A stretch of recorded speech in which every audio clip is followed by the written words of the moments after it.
Hi, I'm Deb Brown from saveyour.town, and I'm also a friend to cc-chapman, who's on the line with me. Cc is a professor at Wheaton College. Tell us just a little bit more about that wonderful thing. Yeah, so Wheaton College in Norton, Massachusetts is a small New England liberal arts school, about 1,800 kids, whole bunch of majors. I'm an instructor of business and management there, focusing mainly on marketing and digital marketing, but also help run some international high school programs. I've been there now 3 years and absolutely love it. Excellent. And of course, that's not what we're going to talk about at all Of today. course not. So let's get it out. Yeah. Yeah, as you know, I like to do interviews with people, small business people usually, and find out what it is they do and what they bring to the table. So we're not doing that either. Cece and I are friends in real life and on all the social media accounts. And Cece, I've noticed on Twitter that you're just disgusted with what's going on with politics. Is that fair to say that? Yeah, I mean, here we are. What are we at? Like 19 days until the election as we're recording this. Yeah. You could say I'm a little frustrated with the state of the country at the moment, for sure. So why? What's the biggest challenge that you see? That we have a president who doesn't have the basic decorum of professionalism and human decency that I expect from somebody in that office. How did we get there? And I Well, like to look back. How did we get there? Is it because we all watched him on TV and thought he might be good because he knows how to fire people? I mean, how did we right. get there? Since we're having an honest conversation, I think we got here really simply. I think a big problem was that the Democrats decided to anoint their person, Hillary. Nothing against Hillary. I voted for her.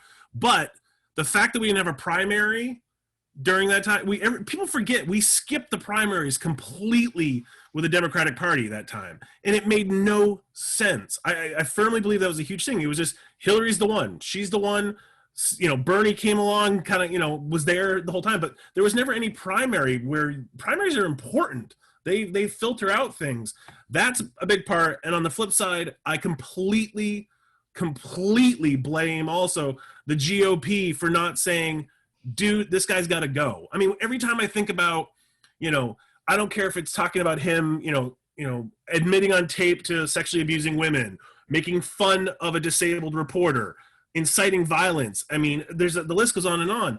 When I think back to Howard Dean, who wasn't my guy, I wasn't going to vote, him going, woo, on camera, and that ended his campaign. I know, and I love Howard Dean, by the way. I did not like him, but I didn't know if I was going to vote for him or not yet. But the fact and the fact that the Republicans didn't step up and go, this guy cannot be our leader, and have continued to put the party ahead. And there's a lot. I am a true independent. I've voted both ways over the years.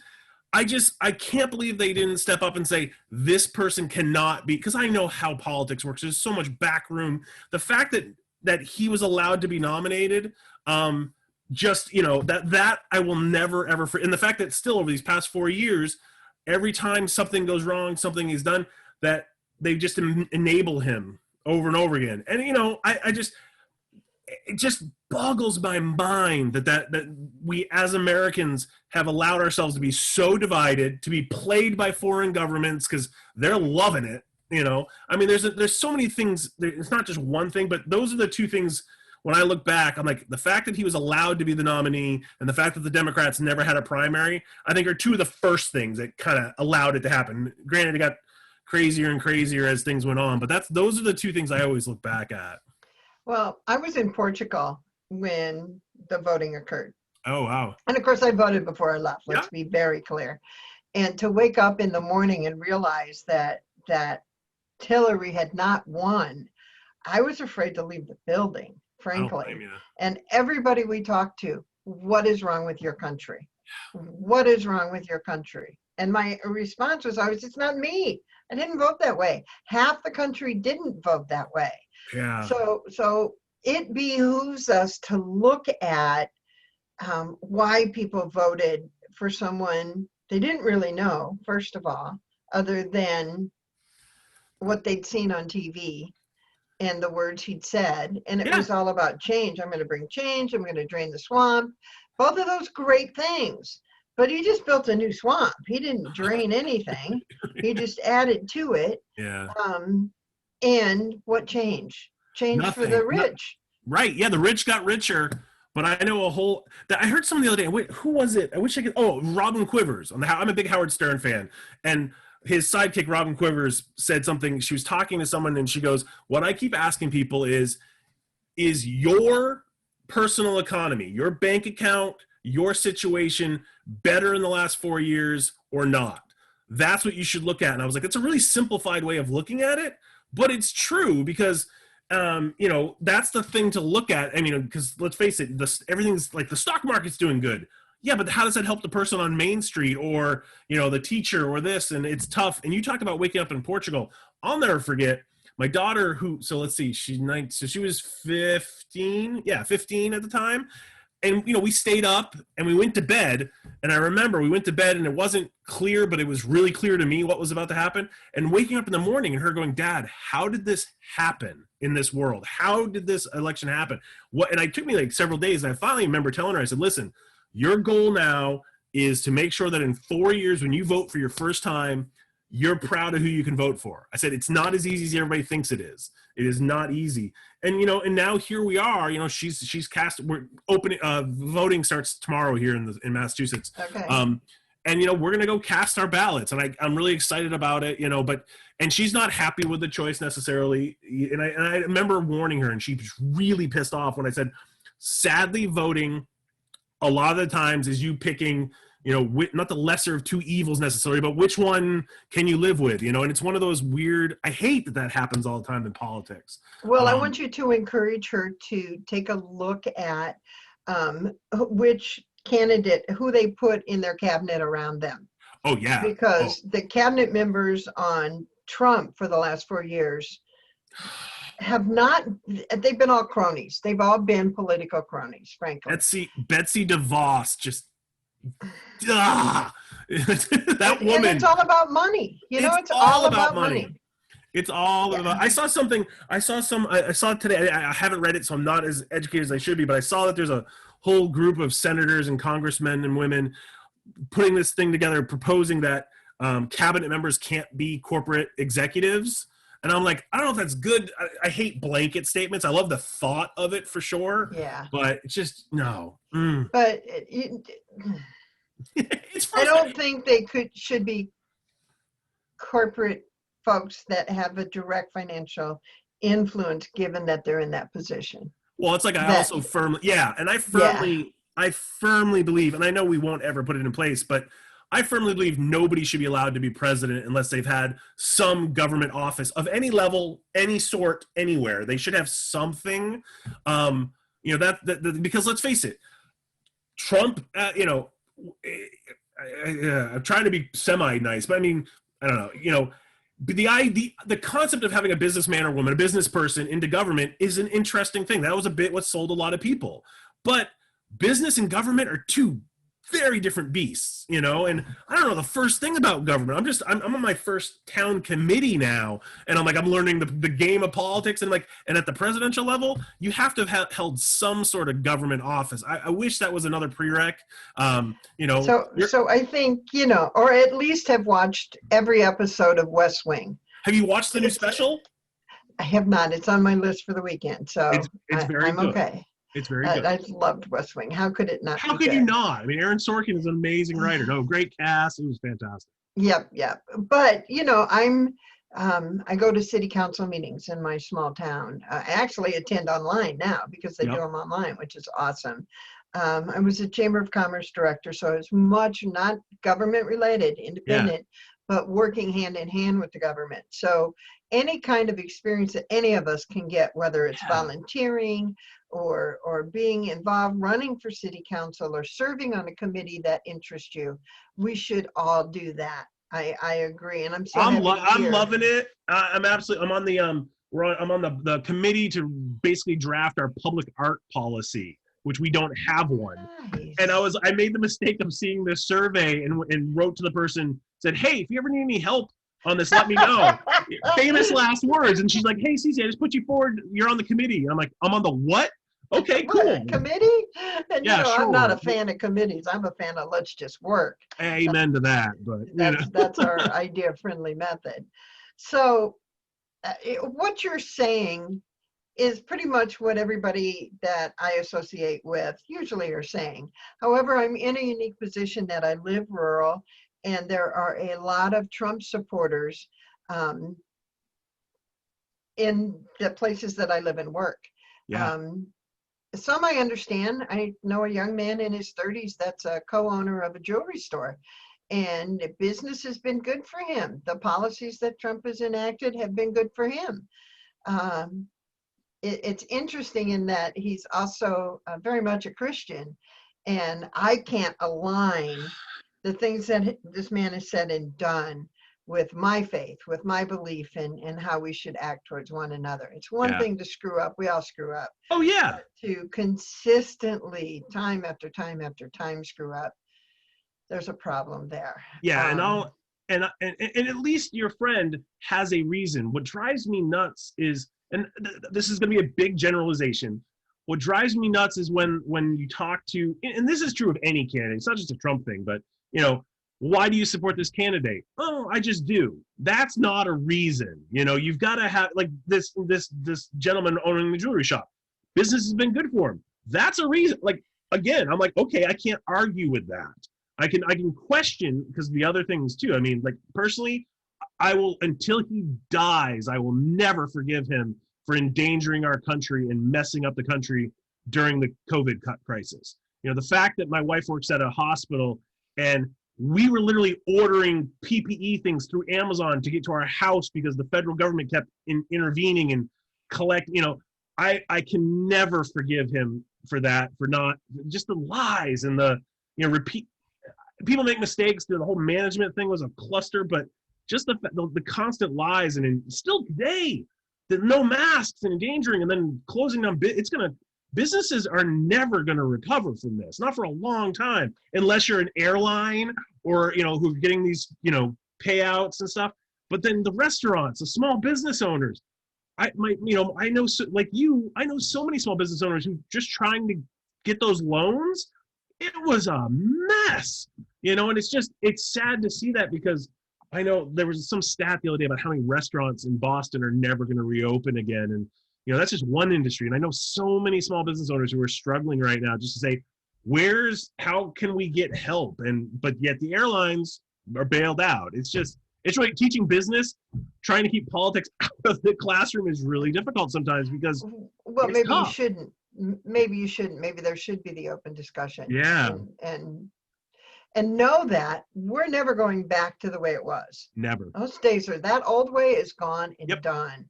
And for those small businesses, those rural businesses that I work with, we are focusing on what can you do right now? What can you do a month from now? And what can you do a year from now? And so much of it involves is pivoting on how you sell. Yeah. It's no longer, it used to be 40% of your local shopped locally. That's not true anymore. Nope. Those numbers are way down. You need to be online. How can you be online? Yeah. And it doesn't have to be a huge e-commerce site. It doesn't have to be Amazon, but it has to get people to you. Yeah. So we talk about those things and share ideas on a website with a phone number. We sell furniture. Call us for your needs. Yeah. Is better than nothing. Yeah. The state of Iowa has done shopiowa.com, the economic development people. So any small business can put their product up. It's free your first year. That's fantastic. So, yeah. So there are lots of those kind of incentives out there for people to take advantage of. Google My Business. If you're not on Google My Business, shame on you. Yeah, because it's free, it's easy. And easy. Yeah. So, I mean, just sharing ways that we know with other people helps people. It takes us out of the politics. Yeah. Because frankly, no one's going to change my mind. And I'm pretty sure I'm not changing any of the Republicans' mind that are voting Republican. Yeah, whenever I see that there's still undecided voters, like this year specifically, I'm like, there's no way, because at this point you've made up your mind in one way or the other. And it's going to be. I am so nervous about the election. I don't care about polls. I don't care about any of that. We have to, if you want change, you have to change with your feet. You have to walk to the polls and vote. That's what you have to do. You also have to pick up the phone and call your representatives and your senators and say, what the hell are you doing? I don't like this. See, believe it or not, there are people listening. Staff that's listening. I'm so lucky because Elizabeth Warren is my senator. That's who I voted for. So whenever I hear, it's funny, I'm so conflicted with her because I was like, I like her where she is. She's going to make a great cabinet member. I like her being a pit bull to go after people, and she couldn't do that as a candidate totally. But yeah, so whenever people are like, call your senator and tell him what to do, I'm like, I don't need to. I know she it's just funny because I am lucky. No, I was rooting for her, but at the same time, I knew she was too polarizing. I still love her. I mean, she's going to do fantastic. Kamala Harris is going to make an amazing president someday. I mean, it's interesting. And I really, truly hope any Republican watch this. I'm sure we lost them 5 minutes ago, but the Republican Party should not be defined by Trump. In the last 4 years, they've allowed it to do it. And they're doing it right now with the Supreme Court confirmation and everything else. The Republicans should not be defined by this guy. They should be better than this. Well, and the majority of the Republicans that I personally know are better. Amen. Me too. Same. So I want to put that out there. It shouldn't be. It should not. We are way too divisive as Americans. Oh, you're on that team. You're red. You're blue. No. We've really lost that. And I know, it shouldn't matter. It used to be, oh, you voted Republican, you voted Democrat. You might pick on each other a little bit. But now it's like we can't be friends. And that's a tough, it shouldn't be. I really hope there's some healing. It's going to take a while. I mean, I'm scared no matter which way the election goes. The end of this year, I'm not thinking it's going to be pretty, but either way, it's not going to be pretty. No, it is not going to be pretty. But it's not at all. So 3 things that people under 25 can do to make a difference. Give me 3 things that people under the age of 25, because you've got 2 in your house. I do. You mean for the election or just in general? Around politics. I know I put you on the spot. You did. That's big. I mean, be involved and informed. Be informed first and most. Do not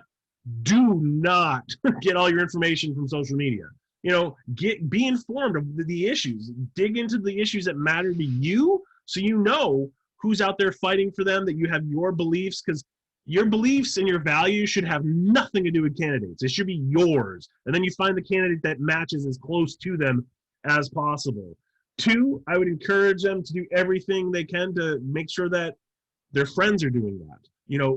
I've my students and my kids, I've said, listen, for generations, your age demographic, it was the same when it was mine and yours, this age range does not vote. They do not get involved in politics because they don't think it matters to them, but it does. It matters to them in a huge way. And thankfully, this generation, I think, gets that. For the first time in a long time, they're like, okay, everybody before us messed up crap. Let's figure out let's fix it.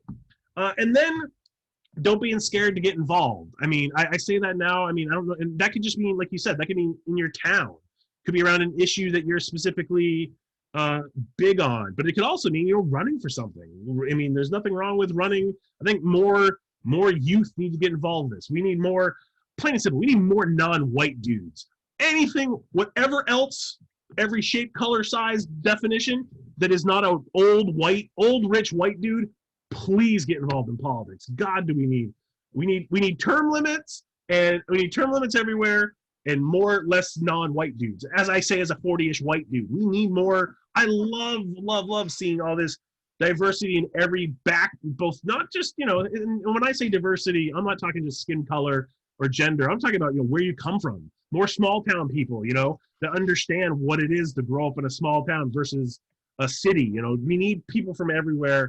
So old people versus young people. I mean, diversity is explained many ways.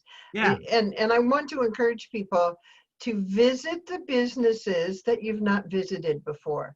Go shop there. That. So whether it's the Mexican grocery store, and go in and speak to the owner. Say, hi, how are you? just start to build relationships with your local stores. Doesn't have to be a big, huge thing, but support those shops you've never been to. Yeah. Give it a try, for sure. Yeah, no, I have Start some new, local. we have a, I think of you and Becky all the time because, well, we have a downtown, I live in a city of, a town of, what are we at, 28,000 people, if I remember right, the last number. And we have a main street, downtown, but it's not what it could be. And I always think of you guys because it's one of our biggest problems is parking. There's very low. So like, go down. You never need parking. If you build for cars, you will get more cars. Think about this. If you build for cars, you will get more cars. Chuck Marone from Strongtown said that, and he's so right. Do you need parking directly in front of a business? Only if you're old. Right. You're young. You can park 2 blocks away and walk. Yeah. We need to take better care of ourselves and figure out how to make it work instead of bringing more parking in. So it's a hot point for me. It's funny. You know what? I got to do what you're saying. I realize as I'm sitting here thinking about my main street, because I live in a really interesting town where we have all kinds of immigrants from different places. And then we have the old townies and the two, and yet our town is hyper conservative. It's weird. Like I didn't know that when I first got here. It's interesting. It's an interesting mix. And a lot of the downtown stores are, it's the Portuguese bakery. It is the Portuguese buffet. Give for a Portuguese bakery. Yeah, it's fantastic. I mean, my favorite small business in my town is this. It's a Portuguese meat market, and I love it. I walk in, I'm the only person there who doesn't speak Portuguese, but they're awesome, and they have the best food. And I have gotten to know the owner. It's fantastic. So tell me why I don't know that. You haven't shared that socially. You have not shared that you walked into the Portuguese meat market because you want this certain slice of meat, or the bakery because you want this certain baked good. Share your stories. A little thing, a picture of the baked good. Okay. And those are so important that we can do that to reach out to each other. That's just one small step that we can do to make a difference. I love it. I love it. And you're an influencer. I got to tell you, you put a picture up of a really cool piece of Portuguese. I'm trying to think what they're called. They remind me of what you get in New Orleans, the beignets. Like the beignets? Yeah, beignet. That's they're called something different in Portugal. I know exactly what you're talking about. So now you have an assignment. Please go take a picture of one and post it and tag me. I'm gonna guess I'm gonna go to the bakery. I guess you gotta go to the bakery. I've never been into the bakery. I know the one I'm thinking of, I've never been in it ever, and I don't know why. Like literally, as I'm saying, the meat market I go to all the time because they have the best steak tips. We're creatures of habit. You probably, yeah. Plus, I don't go to the bakery very often anywhere, so yeah. Well, just show people cool stuff. Show people cool stuff. And you do it anyway, so do it with that. We went from politics to Portuguese baked goods. Now I'm hungry. My hungry. God. Have you been to Portugal? No, I have not. So it is the second oldest country in Europe. Yeah. Lisbon is the second oldest city in Europe. I believe Portugal is the oldest country in Europe. Okay. The cost of living is low, Yep. much lower than it is here. The people are much more friendlier. There are so many opportunities there, and it's an amazing place to go visit.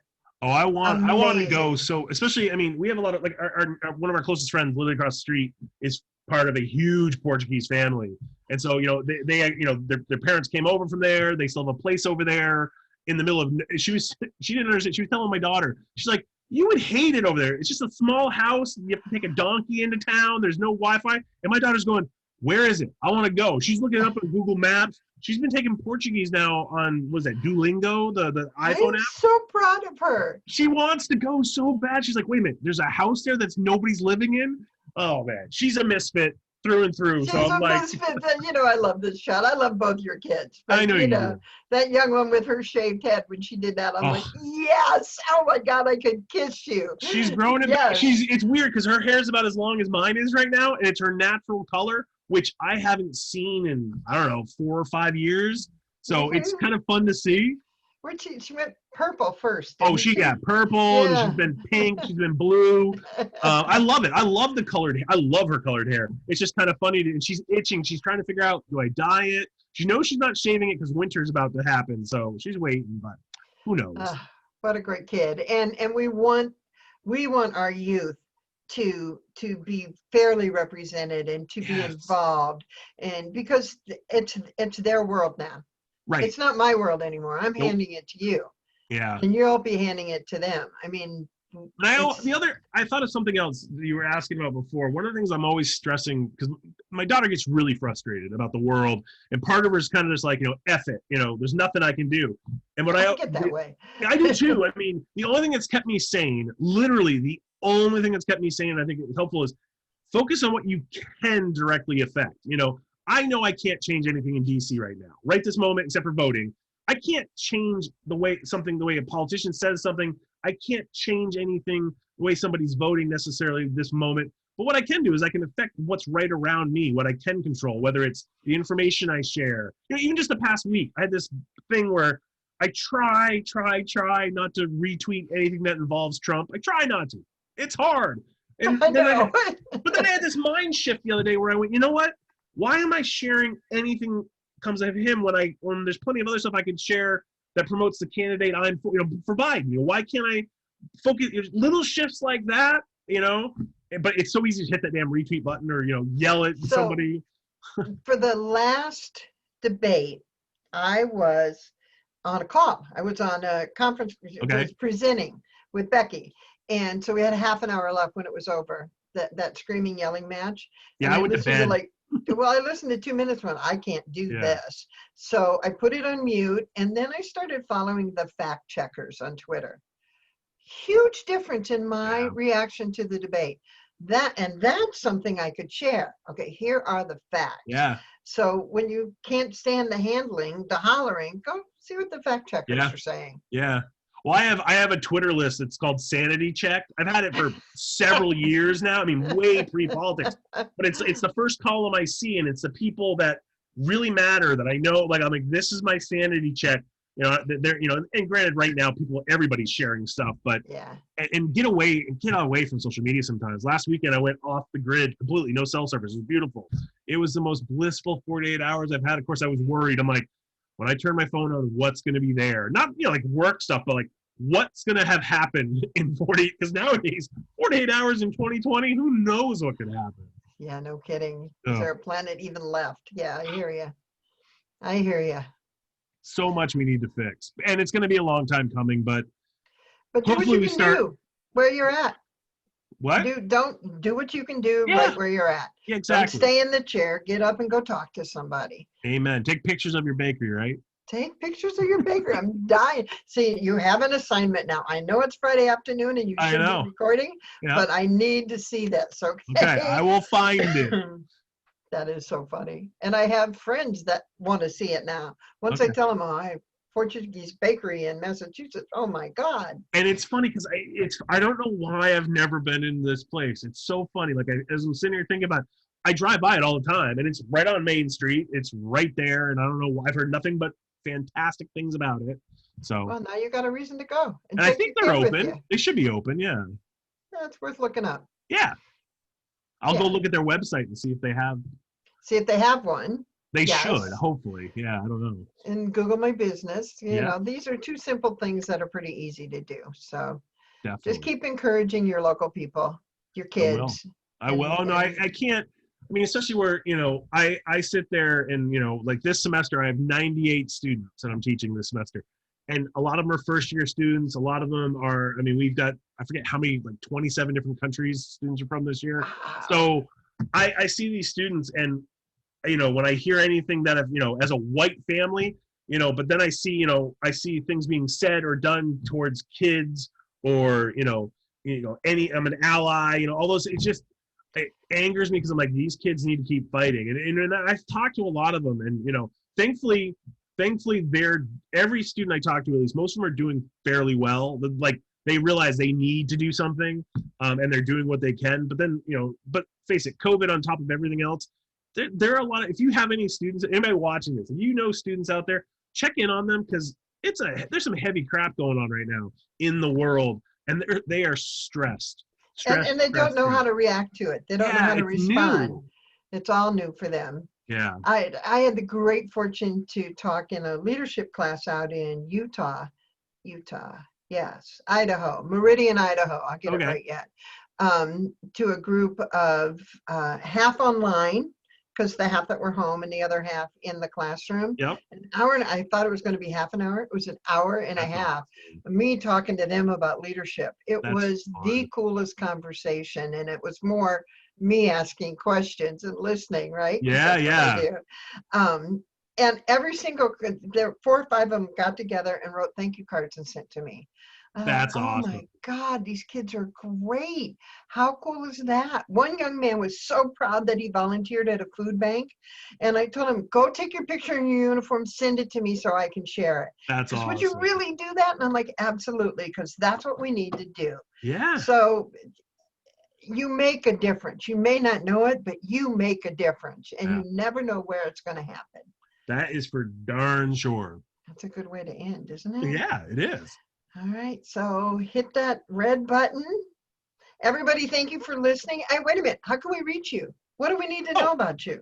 What do you do? You've written a book or two, I think, right? A couple of them, yeah. No, I mean, a book called Content Rules, Amazing Things Will Happen. The easiest place to find me is cc-chapman.com, or here on LinkedIn. I'm sure I'll be tagged or wherever this ends up. On the socials, I'm cc_Chapman. I pretty much live on Instagram and Twitter, so and cc.chapman@gmail.com. And if there's students watching, you want to find out more about Wheaton, I'm also available there. So, reach out, say hi. I love talking to humans. So Yeah, reach out. Totally. Hate mail, love mail, I'll take it all. Bring it on. Excellent. I'll put all that information in the description box so people can reach Awesome. out to you as well. Again, thank you so much. Happy Friday. Thank Happy you. Friday. This and was we'll awesome. talk again. All right. Yeah, for sure.